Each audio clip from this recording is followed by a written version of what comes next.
Good morning to all. Today we are going to discuss about radiation safety and protection.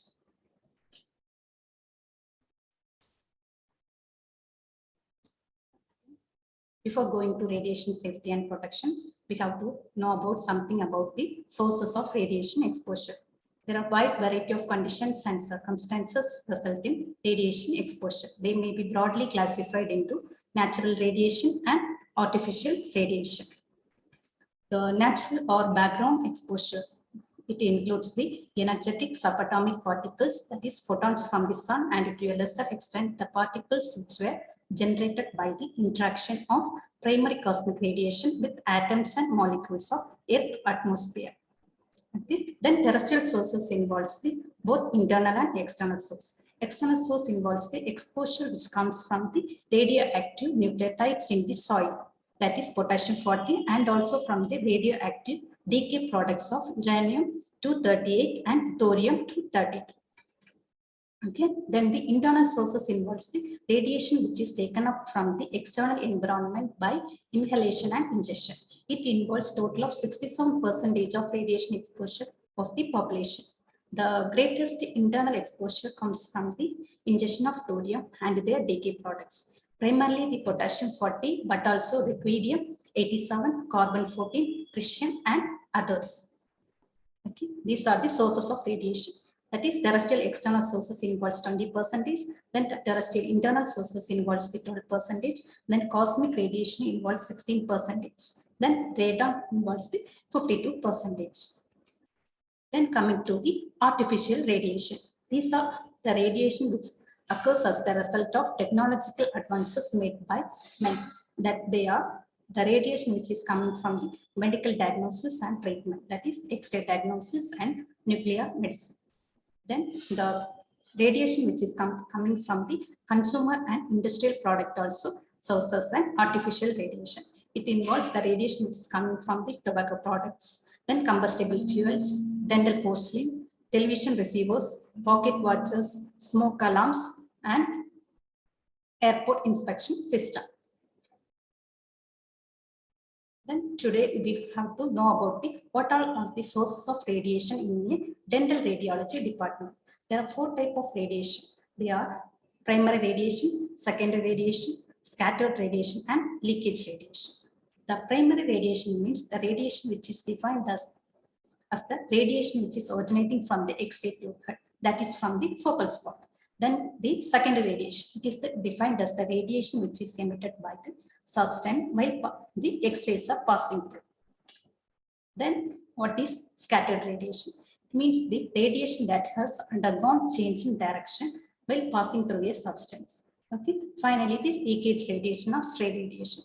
It means the radiation which is coming from the X-ray tube head housing. Okay. These are the sources of radiation in the dental radiology department. L means leakage radiation, this means scattered radiation, which is coming from the patient. Okay. Today we are going to learn about the radiation protection. That is the protection mainly taken for the operators. The main mode of principle of radiation protection is to do those things that will minimize the exposure to the patient as well as the dental personnel, but also here still provide benefit for the patient from the use of diagnostic radiography. We all know that lead is commonly used as a barrier in radiology department. Why? Because lead has higher atomic number, higher density, higher linear coefficient of attenuation. So it is used as a barrier material. Okay, this lead can be used in the form of viewing windows, that is glass is incorporated in glass into which the lead is incorporated. Then as lead plywood, here the lead is sandwiched between the layers of wood. Okay. There are 3 protective measures we have to take taken in the radiology department for the operators, patient, and also for the environment. Today we are going to learn in detail about the protective measures taken for the operator. First, the radiation to which the operator is exposed are mainly the primary radiation, then and from the scattered radiation. As we know that primary radiation means radiation which is emitting from the focal spot. Scattered means radiation which is emitted and it will change in direction while passing through the substance. Okay. Then the other source of lesser importance include the leakage radiation, which is coming from the tube head housing, and scattered radiation, which is coming from the filters and cones. Okay. First primary mode is all effort must be made by the operator should to leave the room while taking the radiograph. That is, he or she must stand behind the leaded barrier. Okay. Then third step is, if there is no any leaded barrier, then the operator should use the leaded apron. Okay. Then the main mode of radiation protection for the operator or dental personnel is by maintaining the position distance rule. That is, position distance rule, that which states that operator should stand at least 6 feet away from the source of radiation or 2 meters away from the source of radiation, or the operator should be at an angle of 90 to 135 degrees with respect to the direction of central ray. Why we are following this position distance rule? Because this rule takes the advantage of inverse square law. That is, it will reduce the intensity of the X-ray beam, and also it should consider that in this position, the patient head will absorb most of the scattered radiation. Okay, this is the important rule. Every operator should maintain this rule in dental radiology department.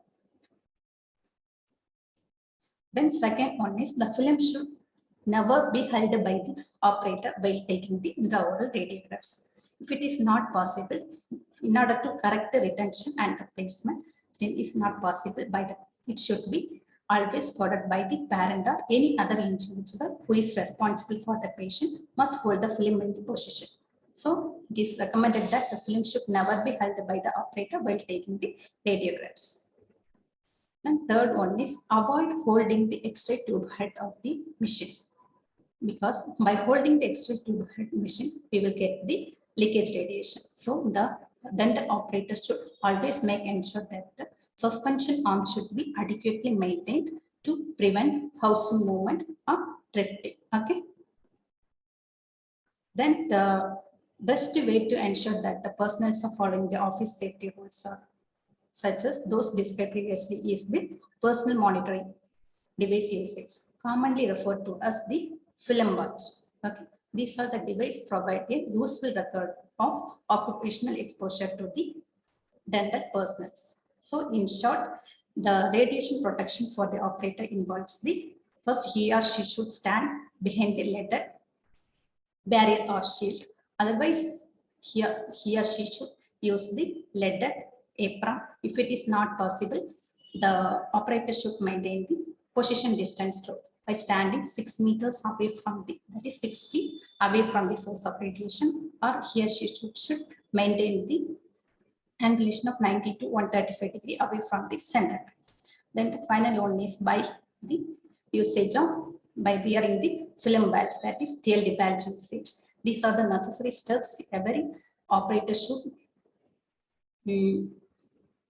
mandatorily follow in the dental radiology department. Okay. Next class, we will discuss about the what are protective measures the patient should undergo while taking the dental radiograph. Okay. Thank you.